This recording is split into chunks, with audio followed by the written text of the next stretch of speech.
This morning, I had a quick errand nearby, so I stopped by your place. No one was home, so I figured I'd check your fridge while I was there. Wait, you opened my fridge without asking? What do you mean without asking? We're family, right? My daughter-in-law's place is my place. No need to feel shy. Even for family, the fridge is private. It's pretty rude to go through it without permission. Wow, you're so uptight. No wonder you don't have any friends. I was just trying to be helpful, you know. Helpful, huh? So what exactly did you check in the fridge? Well, I was shocked. It was full of fancy stuff. Cheeses, organic veggies, some kind of dressing I've never seen before. I try to eat healthy. It's part of my overall wellness routine. Yeah, well, a lot of it was about to expire. I did you a solid and threw it away. That's 2 whole bags of trash gone. What? You threw it all out? That was all special order. I had it shipped in. Oh, please. The labels were all in some foreign language, and those weird condiments looked sketchy. They're from a medical conference abroad, and they weren't even close to expiring yet. But it all looked creepy, and the fridge was stuffed to the brim. I thought it'd be better to clear it out a bit. You had no right to throw things out. Organizing is one thing. Tossing my food is another. Well then, why don't you stick a what you can throw out list on the fridge? That way I won't make any mistakes. No, just stay out of the fridge from now on. I don't need your help, thanks. You really are impossible. A sweet old lady goes out of her way to help you, and you trample all over her kindness? Some daughter-in-law you are. So, guess what? I had the name of the mailbox changed to mine. Samantha Jones. Yeah, it just feels right. This house totally suits my name best. What? You changed the name on the mailbox? Please tell me you're joking. Nope, not joking. I was out for a walk the other day and called someone to swap it out. Quick and easy. Turned out great too. You had no right to do that. That was a custom-made nameplate my husband and I picked out together. We chose the font and material carefully. It meant something to us. Oh, please. It was just for your own satisfaction. That thing was so dark and hard to read. The font was plain and boring. People probably didn't even notice it walking by. That nameplate is the face of our home. Changing it without permission is completely out of line. Do you even realize whose house this is? Mine, obviously. Even the neighbors say, that beautiful house? Oh, that's Samantha's place. So I just updated the mailbox to match. Honestly, I did you a favor. The neighbors only say that because you told them to, didn't you? Excuse me? I'm just telling it like it is. You two are always at work, never home. I'm basically the one living here, so why can't I have the name I want out front? Living there? You stop by for like an hour at a time. Putting your name on the house is basically identity theft. Wow, how can you say something like that? You're seriously heartless. No gratitude at all for your mother-in-law? Don't twist things around just to justify your behavior. What happened to the original nameplate?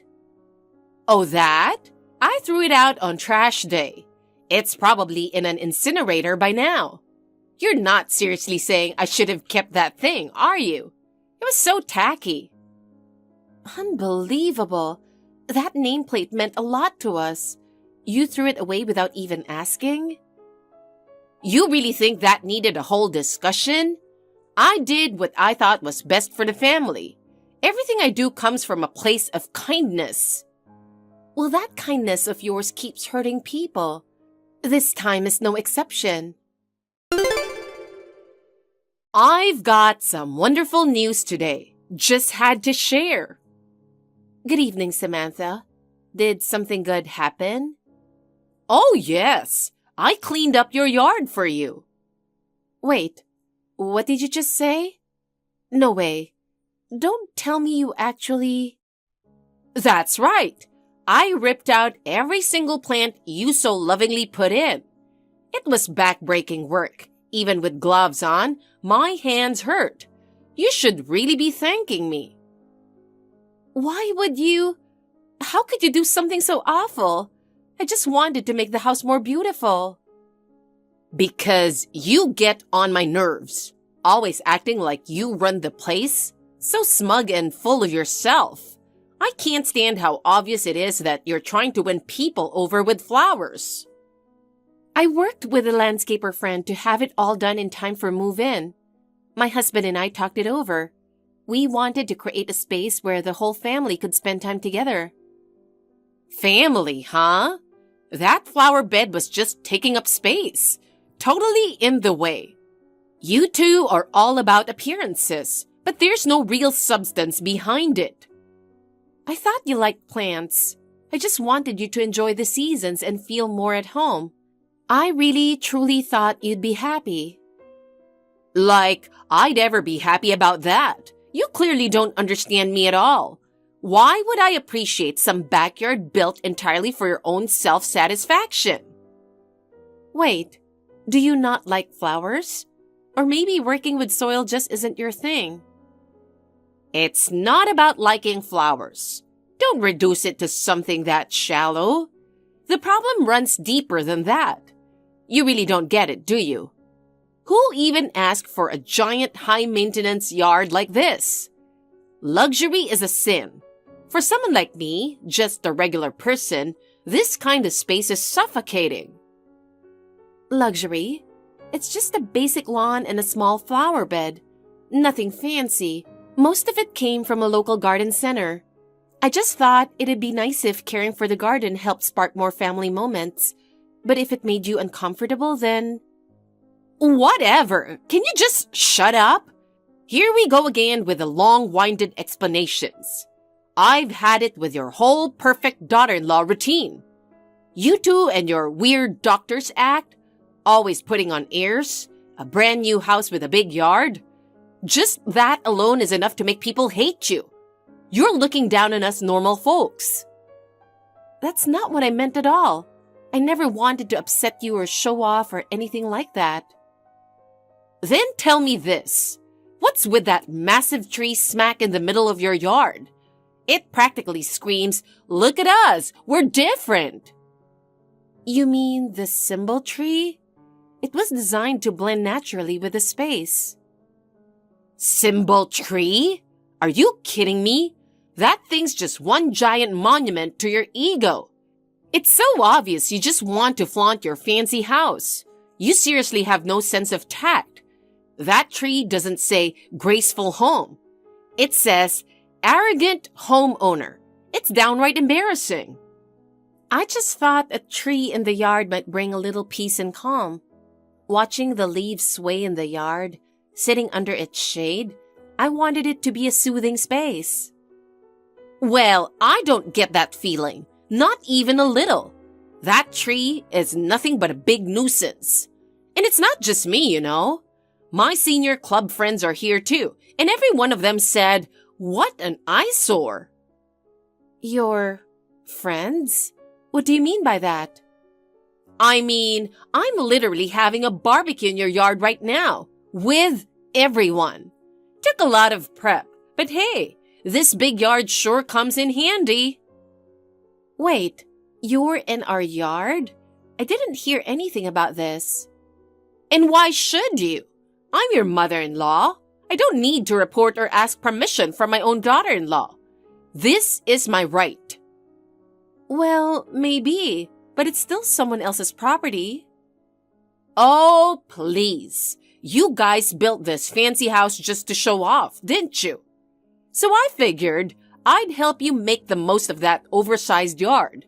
But that giant tree in the middle? Total buzzkill for a barbecue setup. So I went ahead and cut it down.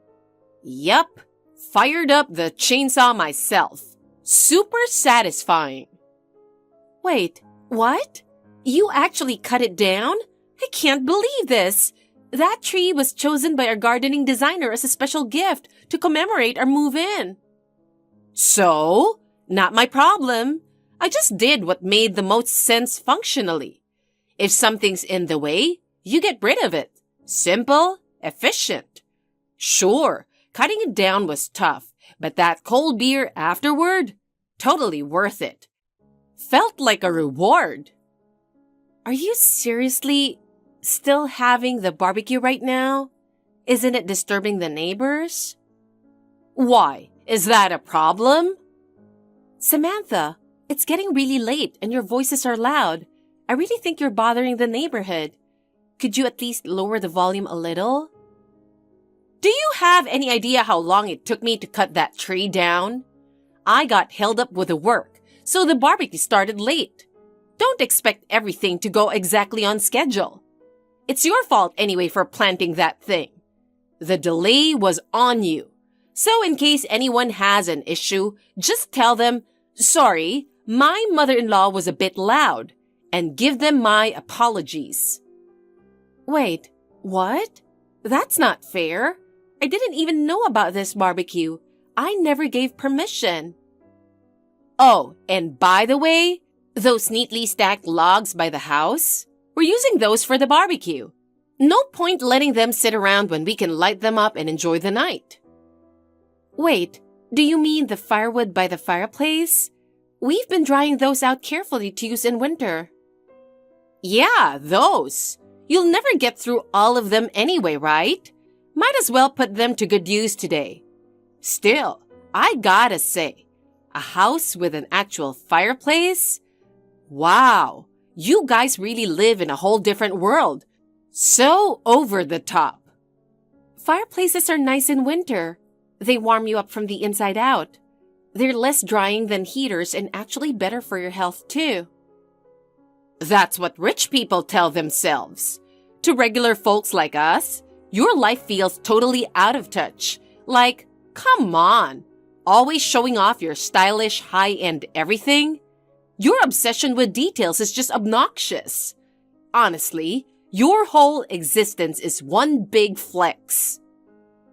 Hearing that, honestly, it kind of hurts. All I ever wanted was to create a comfortable life for us, not to show off. Yeah, well, that whole I didn't do anything wrong attitude, that's exactly what makes people resent you. Living in luxury means people are going to envy you. Better not forget that. And you know, flashy houses are prime targets for break-ins, right? Keeping a low profile is the safest way to live. We didn't build our house to stand out. We just wanted a peaceful place to call home. It's really upsetting to be accused like this. Whatever. Anyway, I'll make sure all that firewood gets burned tonight. Saves you the hassle of storing it. 2 birds, 1 stone, right? All of it? But there was a lot. I'm pretty sure you're using way more than just what's needed for the barbecue. Don't nitpick. A party's all about momentum. Burn the wood, fire up the fun, and let loose. That's how adults celebrate. What are you planning to do? Please don't take it too far. It could be dangerous. Please, I'm begging you, stop. If this keeps going, something really awful could happen. No way. I'm not stopping now. This is the peak of the fun.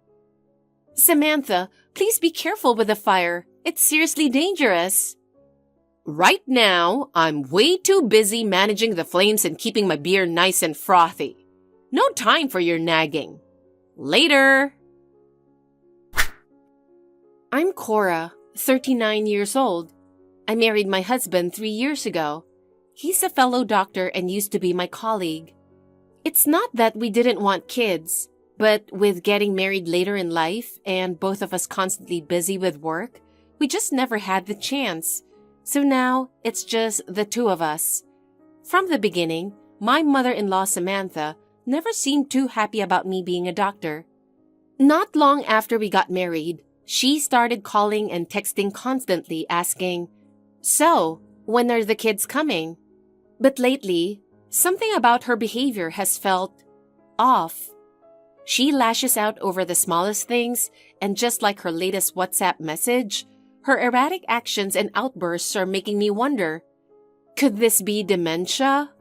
That thought keeps growing heavier in my mind every day. Even after reading her message, my heart wouldn't stop pounding. Then, as if to push me further, a call came from a neighbor friend. "Something's going on with your mother-in-law," she said, alarmed. "Samantha, what on earth are you doing? This is way beyond inappropriate." "Excuse me?" "You need to stop the barbecue right now." "Why? We're having such a great time." "I know. I just got a message on WhatsApp from one of her neighbors. She said you were drunk and making a scene. She could hear laughing from the street. You should stop before someone actually calls the cops." "Oh, come on. Don't be so dramatic. We're not making a scene. We're just having fun. Right now, we're just doing a good old-fashioned folk dance. That's all. Dancing to music keeps you young, you know. It's the best." "Then, at the very least, please put your clothes back on. Dancing outside in the middle of the night half naked is definitely report-worthy. The neighbors are stunned, saying you were wandering about with hardly anything on." "Oh, that? We were playing a little drinking game and things just escalated. Then we got into dancing and, well, one thing led to another. Total coincidence. And it's not like I was completely naked. I still had my underwear on, top and bottom." "Samantha, you're clearly drunk. You're not thinking straight at all." "I'm not drunk, okay? It was just 5 cans of beer. I'm totally fine." "If that's true, then all the more reason to think about the people around you. If you're sober and still dressed like that, it's even more concerning. Samantha, I'm genuinely worried about you. What if something happens?" "Oh, please. I'm just having fun. I don't need anyone worrying about me." Getting together late at night, making a ton of noise with a big group, it's clearly not okay by any normal standard. Do you understand what I'm saying to you right now? "I get it, sure. But that still doesn't mean I have to ruin a good time, does it?" "Then tell me, why go this far? Why break every common sense rule just to have a barbecue this late?" "Come on. Can you shut up? You are such a stick in the mud. Seriously, loosen up. Can't you think a little more flexibly? It's just one night. What's the harm in letting go for once? All my friends from the neighborhood are finally smiling and laughing. Who'd want to stop that?" "I understand that too. I know how precious those moments with friends can be. But please, at least ask everyone to start wrapping it up. I'm begging you." "Nope. Ending things now would just kill the mood. No one's even thinking about leaving. And the firewood? It's burning so perfectly right now. The flames are dancing in the air. It's beautiful. This moment is pure magic.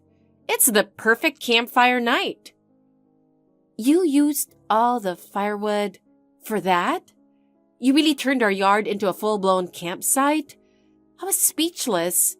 Our place sits in the center of a neighborhood. As fun as it might be, it's simply not right. "Oh, come on. You're being way too uptight. You've got a big yard. Why not make the most of it? Thinking you have to keep it all to yourself? That's the real problem. A yard like this should be shared with the community, don't you agree? That's why we're all laughing, sitting around the fire, making memories together. Isn't that just perfect?" "I'm not saying you shouldn't have fun, but you're seriously underestimating the danger of using fire. Campfires are safe because they're done in nature where there's space and precautions. Doing one in a residential yard, that's dangerously irresponsible." "You worry too much. You always have. So serious, always blowing things out of proportion. But hey, look at this. I just posted this photo to Instagram. Fire and smiles. and it's blowing up.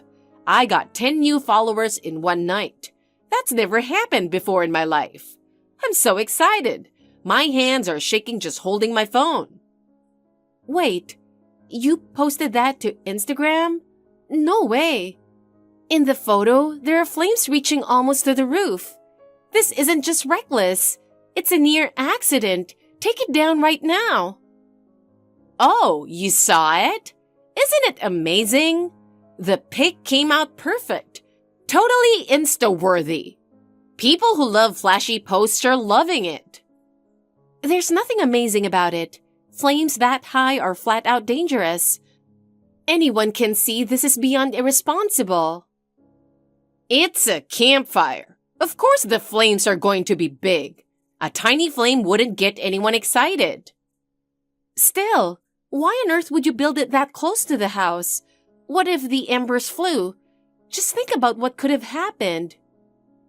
Well, it was just too much work to haul all that firewood to the middle of the yard. It's heavy and my feet hurt. So I just used the stack that was already next to the house. Way easier, way more efficient. Pretty clever, huh? This isn't about efficiency. That is not a valid reason at all. The priority is safety. If the fire spreads even a little faster than expected, what's your plan? If the house catches fire, this won't be something you can laugh off. Oh, relax. It's fine. I've got it under control, just like always. You worry too much. I'm telling you, it's not fine. Call the fire department right now. You might still have time to stop it with early containment. If I call the fire department, it'll turn into a huge scene. The sirens would totally kill the vibe. It'd ruin the mood and everyone's energy would drop. Plus, those sirens would wake the whole neighborhood. Then that's when we'd get complaints. Are you seriously saying that right now? If the house catches fire, we're not talking sirens anymore. We're talking lives. I told you, it's fine. Look, I've got a watering can right here. Worst case, I'll just splash it on. Boom! Problem solved. Samantha, are you actually hearing yourself? You really don't seem to grasp how serious this is. Once flames start spreading, a watering can won't help at all. It can make it worse. I'm perfectly sane. Thank you very much. Honestly, you're the one being scary right now. So uptight. That's not how it looks from here. Oh my God! What happened? The house! What? Your house is on fire! Hurry! Call 911! Can you make the call, Samantha? Kidding! Obviously, it's a joke. Excuse me? You're way too easy to fool. Please stop. That's not funny. That's not a joke anyone should be making. This is what happens because you refuse to live with me. Refuse to live with you? What are you talking about? This house is huge, and yet it's not even a two-family home. That's because you didn't want to live with me, so you went and built this massive house just to rub it in my face. But we built this house with you in mind. I really thought you'd be happy. What? People would say, wow, your son and his wife built such a beautiful home. You think I'd be happy just being envied by the neighbors? I'm not even allowed to live here. I truly am sorry we can't live together. My husband and I want to, believe me. We're worried about you too. Don't say things you don't mean. You left me in that rundown old house while you enjoy this palace all to yourself. You cold, heartless woman. Me? Heartless? That's right. You cast me aside and moved into this mansion. I'll never forgive that. That's why I trashed the yard and lit up all the firewood. I knew it. I should have realized sooner. Huh? What are you even talking about now? That brand new house? We built it for you, Samantha. What? You're referring to the house where you two will be living, right? No, we're moving to Japan to work at a hospital there. I bet it's just a quick training trip. You'll be back in no time, right? No, we'll be there for a while. When are you coming back? We don't know, maybe never. You heard it from your husband, didn't you? How can you forget something that important? Forget? I never heard a word about this. That's a classic sign of early dementia. What? What are you saying? I'm telling you, I've really never heard about it. Exactly. That's how dementia works. I never heard that. I didn't eat that. Walking into another room and suddenly forgetting why you went in there? That kind of thing's been happening more often lately, hasn't it? I mean, yeah, that does happen. Like I open the fridge and think, wait, what was I getting again? That's pretty advanced. I'm so sorry. As a doctor, I should have noticed the signs in you sooner. Signs? No. Cora, listen to me. I'm not losing my mind. I don't have dementia. That's exactly what they say. I'm not losing it. Especially in cases of partial or early onset dementia, pride gets in the way. Stop it! I said you're wrong. I'm sorry. It's hard to accept reality when it hits all at once, isn't it? I've been worried about you for a long time, Samantha. Leaving you and your husband here while we moved to Japan, it wasn't an easy decision, and the house you live in now is falling apart. So, at the very least, I wanted to give you a safe, comfortable home. That's why you built this mansion? Yes, we spent $800,000 on it. $800,000? That's $8,100 bills, you know. I can do the math. But maybe I was wrong. What do you mean? Someone with dementia doesn't need a house this big. Large spaces can be disorienting and overwhelming. Stop calling me demented. I'm sorry, but after what I saw tonight, it's undeniable. That wasn't normal behavior, not by any measure. But that's because we built that house for you, Samantha, but let's sell it. What? You're selling the brand new mansion? No way! That's such a waste! Excuse me? I need this place. Getting to live in a house this luxurious? I'm living the dream. Don't sell it. You literally said just a few hours ago that no one needs a fancy house or yard. So you forgot already, didn't you? No, that's not... You'd be much safer in a nursing home. A what? A nursing home? No. I'm not going to some home full of old people. I hate that. That's kind of the point. It's a home for seniors. I'd rather be here. Who wouldn't? I want to live in the mansion. Oh boy, now we're dealing with regression too. No, that's not it. It's not like that. No. What's wrong? The house! The house is on fire! Come on, Samantha. I'm not falling for that again. You already pulled that stunt once.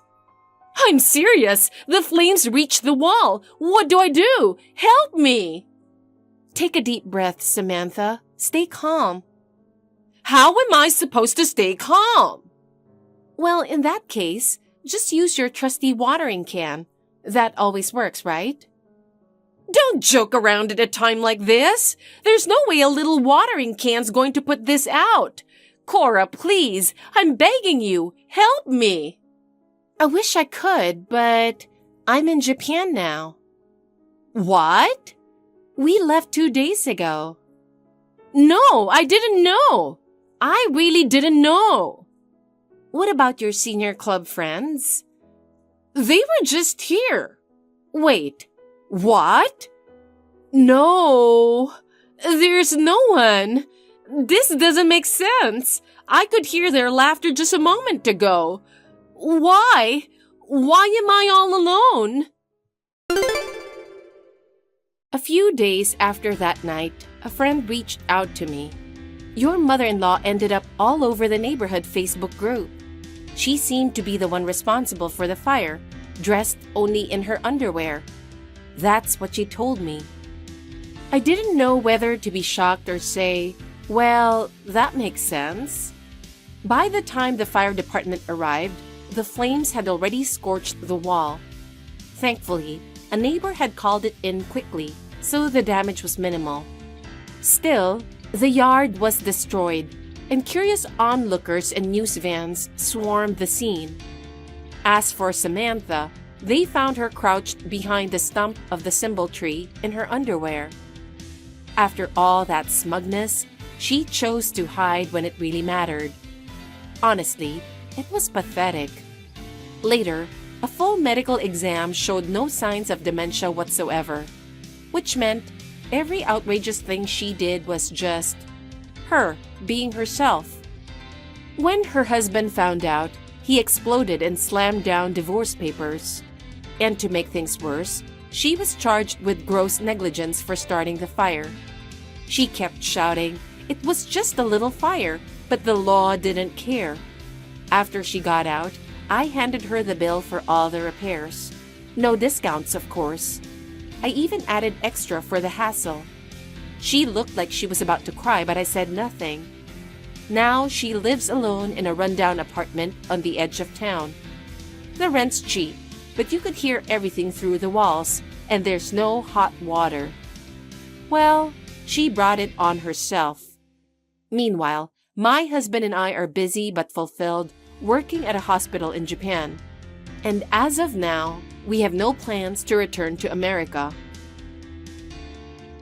Thank you for watching. Please rate the video and subscribe to our channel. See you in the next video.